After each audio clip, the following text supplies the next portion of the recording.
Yeah, honestly, I never was a huge fan of the horror genre.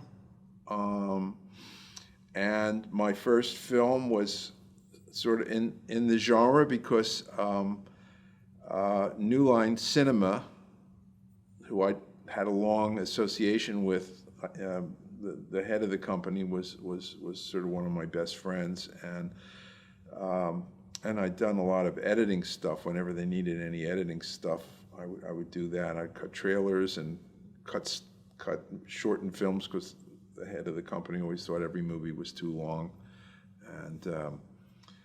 and they decided that they were a film distribution company. And they decided that they needed to start producing movies, and they said, "Gee, if we could make a low budget horror film, we could make a lot of money." And so I came up with an idea, and they said, "Okay, we'll pay you to write the screenplay, and if we can raise the money, you can direct it." And eventually they raised the money, and that was my first film. So then that sort of gave me that reputation. I was hoping to do something else for my second film, if there ever was a second film. Nothing really came along, and then they did Elm Street, which was obviously a huge success, and they were doing Elm Street 2. Wes Craven was supposed to direct. Wes Craven never liked the script. He bailed about 6 weeks before the start of production. They were already in pre-production, and they need somebody to take it over, and so they asked me if I'd take it over. And my first reaction was no, because I didn't want to do another horror film, and I certainly didn't want to do a sequel to a horror film, because I was an auteur. Auteurs don't do sequels to somebody else's movie. And then a friend of mine said, "Don't be an idiot. If the film's going to make money, and then you'll have a directing career." And so I did the film, and I also thought, well, I am directing a movie, so that's kind of cool. And the movie came out, and first weekend it was, I think, the top grossing film of the week. And the next thing I knew, I was making movies, and I directed movies for the next 20-some years. So people thought of me as a horror director. My third feature was The Hidden, which is really a sci-fi thriller, but it's still considered a genre movie. The next one that I did was actually an action buddy movie called Renegades, Kiefer Sutherland and Lou Diamond Phillips. So that was not a hard, and I always liked thrillers. I always thought that was a great genre. So, and I think I don't know. I should really know this, but I'm not sure if I made 14 or 15 feature-length films. Some of them for television, but most of them are not in the horror genre. The thing about the horror genre is that you can go a little bit crazy with it, and it kind of suits my personality in a way, because I've always sort of like gone my own way. I've always kind of like, if someone says no, that usually sort of gets my juices going, and so I don't like to follow the usual path. So with a horror film or a genre film, you can do lots of interesting things, and there's certainly lots of really great horror films. There are also, most of them are terrible, but there are some really good ones, and it's a very valid genre. I'd like to think that I made a few good ones, but it's all trying to tell a good story that has some emotional impact.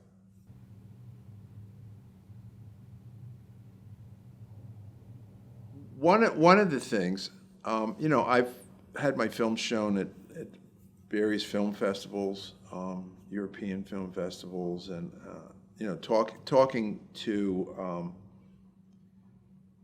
filmmakers. I remember I was in Germany. So in Germany and a lot of countries, the government helps support filmmakers and funds films, or helps fund films, and they're much more director centric. That they feel that the director is the creator of the film. So what happens is that very often the directors write their own screenplays, and there are good writers, but if they're a good writer, then they want to be a director, so that they're the auteur. So some people may be really good directors, but not necessarily good writers. And so there are a lot of, the foreign films that we see are the cream of the crop, but there are a lot of films that are, that are kind of boring or not the greatest, or people trying to be artistic and not exactly succeeding. I mean, it's kind of the opposite of what you see here. There's a lot of crap that's just commercial stuff. Over there's a lot of crap that's sort of overly intellectual or overly arty, but just not particularly good from my point of view. And we were talking about the difference between American films and European films. And American films are more script-centric. You really start, and a couple of the directors that I spoke to who were European directors said, American scripts tend to be stronger very often. But also American movies tend to be more obvious. They, having worked with most of the studios and a lot of networks, HBO, Showtime, they underestimate the viewer. They always think that you need to explain stuff. And I used to think that, and usually in the script you explain stuff, and then when you cut it together, you realize you don't have to explain something, because it's obvious. I did a film with my first film. I had Jack Palance, and on the first day that we met, we were supposed to shoot a scene where he steals somebody's car and kills them. He and three other guys escaped from a hospital for the criminally insane. And he said that he didn't want to kill the person. And I said, well, Jack, it's in the script. It says that you kill the person. He said, well, why? And I said, well, we need to know your character's capable of murder. Do you know who Jack Palance is?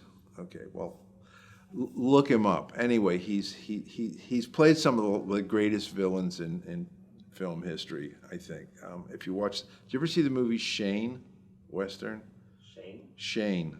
No. Great movie, great Western, one of the great Westerns. Anyway, but he's got this face that really, it's a very kind of dark face. And I said, we need to know your character's capable of murder. And he looked at me and he said, they'll know. And he was right. You just looked at him and you knew. So you didn't have to say, oh, and he's capable of murder. See that car? It's a green car. It's green. Well, maybe if it's black and white film, you can say, well, it was really green. But if you're looking at a green car, you don't need to say it's green. It underestimates the audience. And there's also, good films have a subtext or a spine or whatever you want to call it. And I always think that you should never say what it is. That it's underlying everything. It's like the foundation of a house. You don't really see all that concrete that's underneath the house, but it's what's holding the house up. And European films tend to never state the subtext, and American films often, the less good ones, the more commercial ones tend to state it.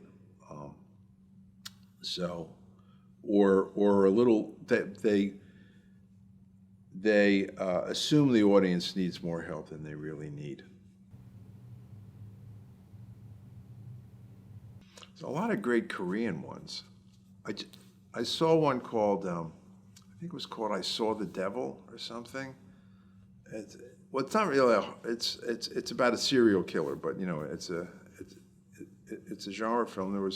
I was just on the jury of a film festival in Slovenia, and there's a movie called The Sadness. There was a zombie movie.